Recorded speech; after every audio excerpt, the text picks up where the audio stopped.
We're going to go over everything you need to know about fullbacks so you can make the best of situations like these when it comes to positioning and awareness.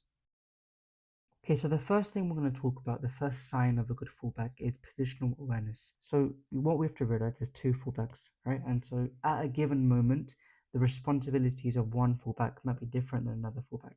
So if this fullback is meant to go and press really, really high up or make a run, that doesn't mean that this fullback has to do that too. Maybe you have to adjust to that and form a back three. So one thing you have to notice is that the responsibilities will be different depending on who does what. So first, having a good relationship with your other fullback is important. If you go and watch a team like Liverpool with Jurgen Klopp, Alexander-Arnold and Andrew Robertson would both go forwards, and that's because they had that understanding and relationship in the team, and someone else would come and fill in their position to make that back three and really keep the shape.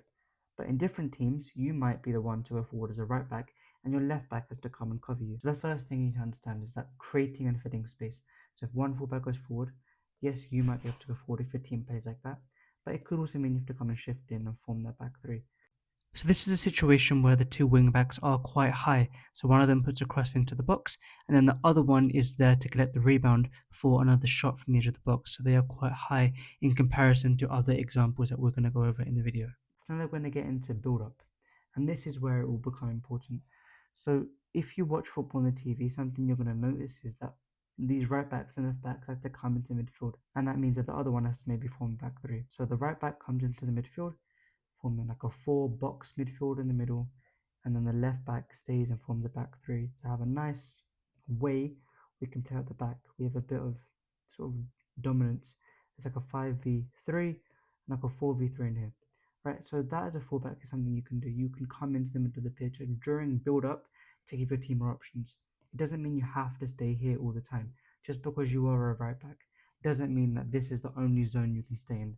No, that doesn't mean that, especially in grassroots football where there's a lot of freedom, I think, in the way you play. Just try different things out as a fullback. Try and come into midfield because the best fullbacks are able to be fluid. They can come into midfield. They can receive the ball out wide.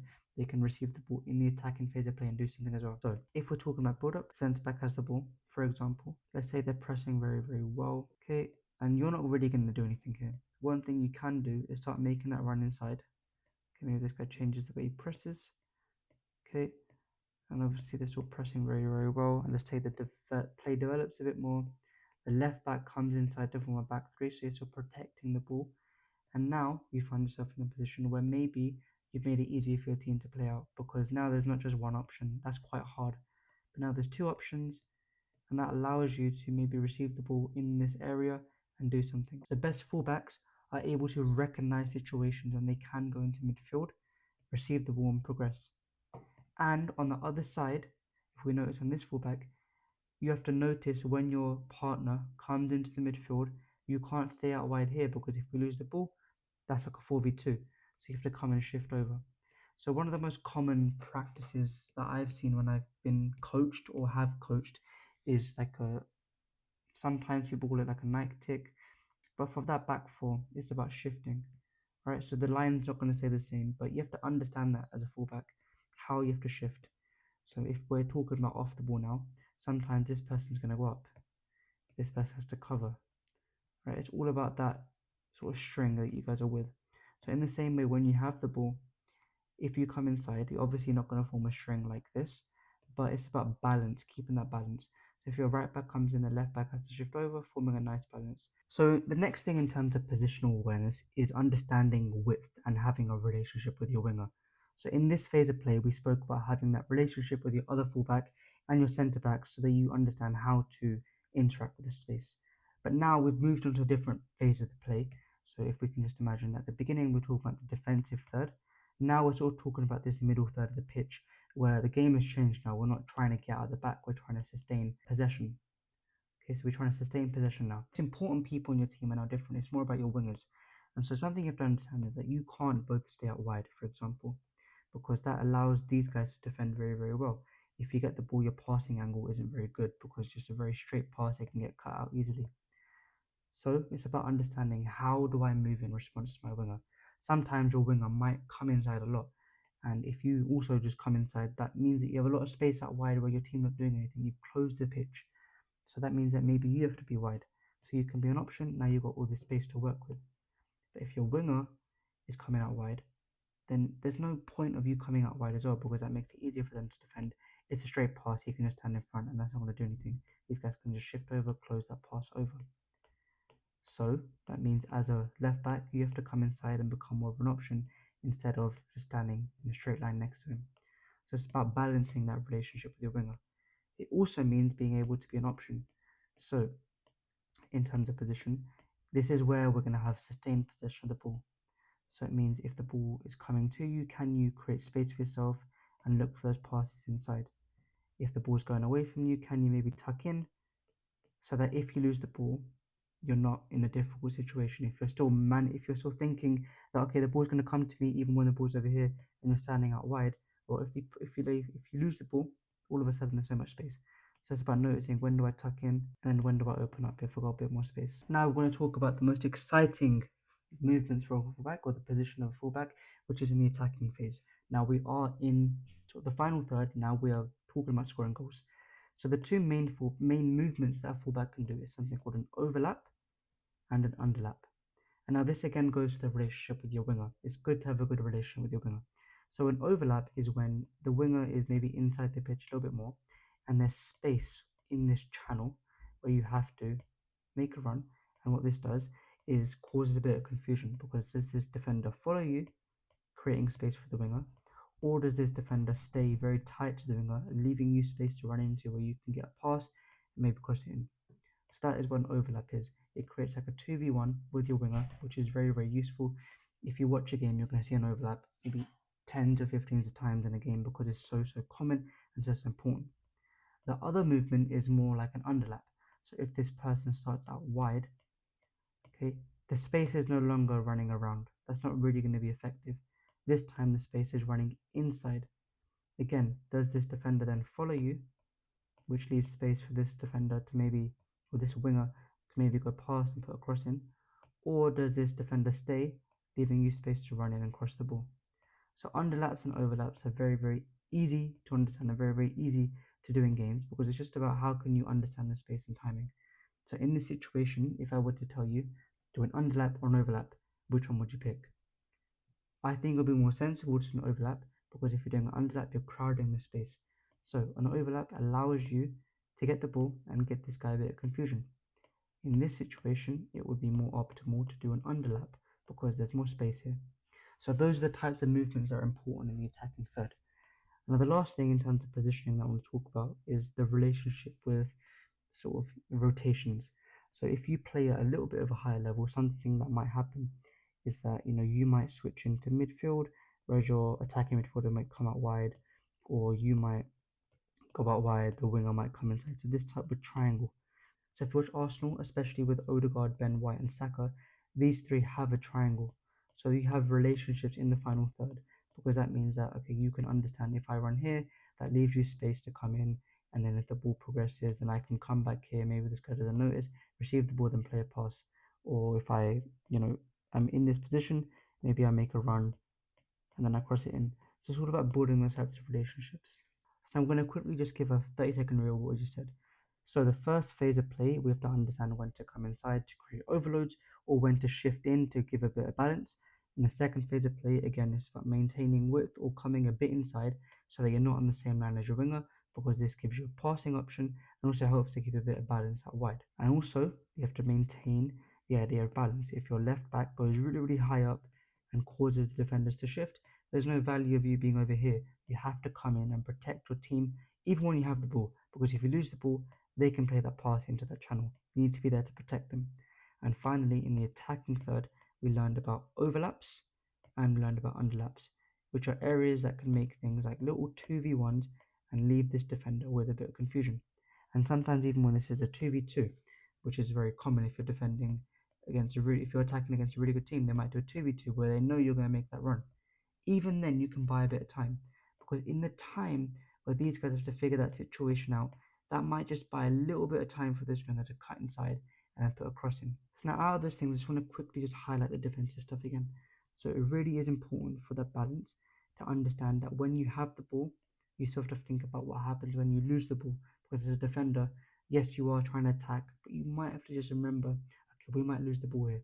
Just make sure that you maintain that balance of shifting across and making sure that you don't leave too much of a gap.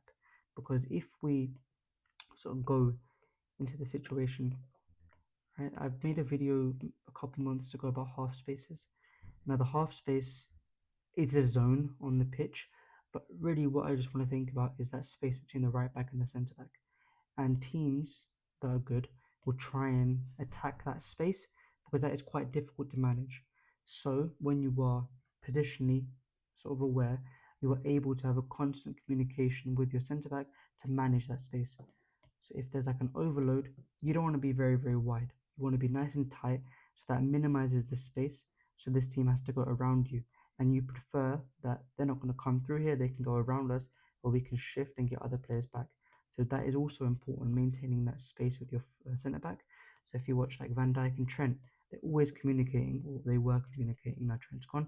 They were communicating to make sure that they stayed nice and balanced together. Now the second good sign of a fullback is that 1v1 ability. It's probably the most watched moment in sports. A 1v1, a left winger against the right back, or a right winger versus left back. Messi versus Ashley Cole, or Ronaldo versus Ashley Cole. That sort of situation. So having a good 1v1 ability is very, very important.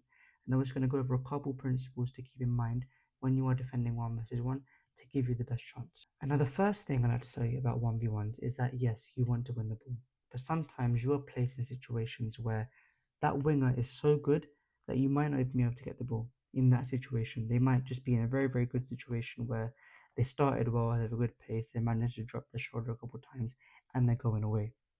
So sometimes it's not about winning the ball, it's putting the winger off so that they make a mistake. So we have to think about what is the greatest chance I'm going to give myself to make sure this guy doesn't get past me or score. So we're going to imagine that this winger is right footed. Now, as a right back, your goal has to be, can I get this guy on his left foot? Because if he's on his left foot, he has to cross it with his weak foot, which might not lead to anything, versus the other situation where he gets inside me and he can cross it or shoot with his strong foot. Which one leaves you at a better chance of not conceding? It is this one. First thing, can I slow down and show them on their weak foot? That's what you have to understand. So when you're approaching, slow them down, right? Try and guide them either into traffic where there's going to be more players, they're going to be nice and tight, or guide them like this where they're like, it's not worth going back, right? They're saying it's not worth coming into this space, let me pass it back, where you can then shift over, right? Or if you're more confident, you can say, we're going to go 1v1, but you're going to come down the line on your weak foot, right? And that allows everyone to shift back over. And if they really can't get past you, they're in the corner, and that's where you can tackle them and get the ball. Right? And the second thing in terms of 1v1 ability when defending is realizing that you have to be obviously good at tackling. I can't coach that over a tactics board video, but it's about playing that game of what's the best situation for me. And so something that's taught quite a lot straight away at a young age is show them down the line, which I just taught you now. But there is a caveat or a key thing to look out for, which is that sometimes the best thing to do is maybe show them inside where there's already lots of players, or show them backwards so that they go and play back. It's not always going to be as simple as show them down the line. You have to be aware that the situation changes. And maybe, for example, the situation is that there's one defender. In this case, you don't want him to go inside. So really make sure that you stay nice and tight and actually show him out wide. But in the other situation we just went over, there's three of us there. You can come inside because I don't think you're going to get past all three of us. That's where you have to make that decision. And obviously, with 1v1s comes attacking 1v1s. So I made a video last week about attacking 1v1s, which you can go and watch. But again, it just comes down to having that ability to go around, not through, have a bit of change of speed, have a change of direction. And again, this is going to come from doing drills and getting in the situations again and again and again. Have that good 1v1 ability because you have to be able to get past. It's something as simple as the ball's been played across when you're playing at the back. Can you get past your foot or your winger and then progress to play forward? It doesn't have to be like a fancy step over Maradona turn. It could just be get the ball, take a nice little quick touch pass, and then progress to play. This guy's dead, and then you're through. And then the attacking 1v1s and combination play and flair also matters in this final third as well. But I'm going to make more detailed videos about that later. But just again, understand that having that good ability in there is very, very important. And now the last thing I want to talk about in terms of a fullback is something that is very applicable for young players and coaches that want to develop good players. And so something that I got taught and hear a lot about when I watch coaching or when I think about coaching is this idea of superpowers. And every good player has to have their own sort of superpower. If every single player was very, very good at the fundamentals, but didn't have anything special about them, I think the game would be quite boring. But you have to have your own sort of superpower. And think as a fullback, what can your superpowers be? And when I say superpowers, I don't generally mean like flying or anything like that. It's about what are the things that make you special. So if we look around at the best right backs or left backs of all time, it could be Trent, who's very, very good at crossing. It could be someone like Carl Walker, who's very, very good at running back and making last ditch tackles. It could be someone like Cancelo, left foot, right foot, goes inside, outside. It could be players that come into midfield like Philip Lahm or Zinchenko. It could be, again, Hakimi. This guy can play sort of anywhere. He's very good at positionally being aware and knowing where he has to be. He can rotate, and you sometimes see him here. I mean, for the Champions League final, he scored a goal right here, but he's a right back. So it's about having that sort of superpower. So if you have time, extra time on sort of the fundamental training, to try and develop a little thing. It could be you want to become very, very good at crossing the ball, because once you work on that, that means that you have a bit of reason for the manager to pick you. If you're good at the fundament, if there's two right backs who are good at the fundamentals, but one of them has a good cross and the other one has an amazing cross, which one's you gonna pick? You have something that you can add to the team, and that's in those moments you can do something special. It could be scoring a free kick. It could be putting a cross in the last minute. It could be, if you're a left back, it could be being very skillful like Marcelo. So have that sort of superpower. And I know it's very, very easy to say have a superpower. It does actually take a lot of work and effort and dedication and improvement over time to develop that. But just keep that in the back of your mind. You can be good at the things we spoke about, which is just a very basic overview. You can be good at positioning and 1v1s and the ability to, understand when do I make this run and when do I make this run, when do I come inside. That is important and you should definitely work on that.